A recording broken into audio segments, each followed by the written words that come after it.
Будда в Нирване. Спящий Будда. Почти 13-метровая статуя из глины, весом в 6 тонн. Считается на сегодняшний день самым крупным древним памятником буддизма в Центральной Азии, после уничтожения в 2001 году талибами 2 гигантских статуй Будды в Бамианской долине.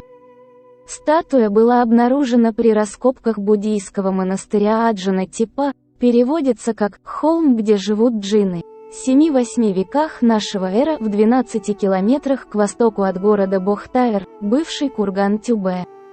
В восточной части коридора, в храмовой половине, на плоском низком постаменте, находилась гигантская фигура лежащего Будды в нирване, в традиционной позе спящего льва, одетого в красный самгати.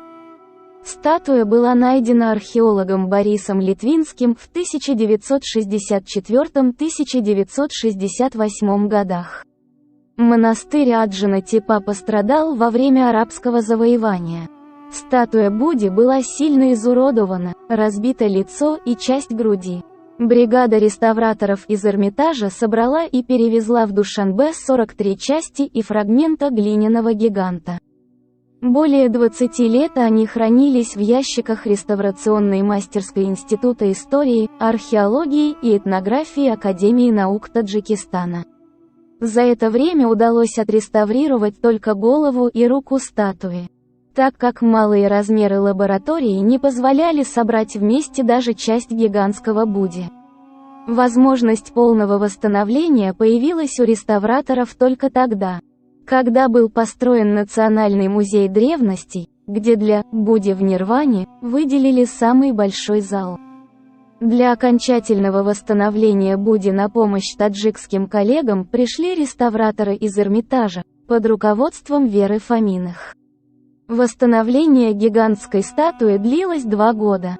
Самая крупная в мире глиняная статуя Будды предстала перед посетителями Музея древностей 9 сентября 2000 года, в день 10-летия независимости Таджикистана. Теперь осмотр «Будды в Нирване» входит в программу визитов всех глав государств и правительств, глав авторитетных международных организаций, ученых и деятелей культуры, посещающих Таджикистан. Загадочная улыбка Будды манит к себе посетителей разных религий и разных возрастов.